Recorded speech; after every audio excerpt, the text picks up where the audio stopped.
Good morning mga mi. Happy kaayo ko kay tagaan kog orchids sa amo ang silingan. By the way, kanya mo silingan mo ni siya tagya sa amo ang luti nga napalit.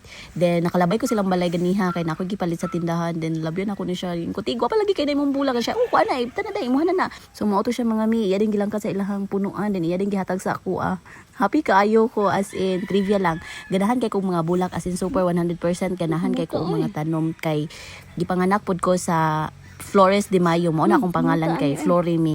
Dayon na-amaze lang kay ko aning orchids kay humot kaayo siya. Natingala ko asa ang humot kaniman di ay pwede man dining humuta. Wala pa ko kabaloon sa pangalan aning orchids kay wala pa na ko siya na search.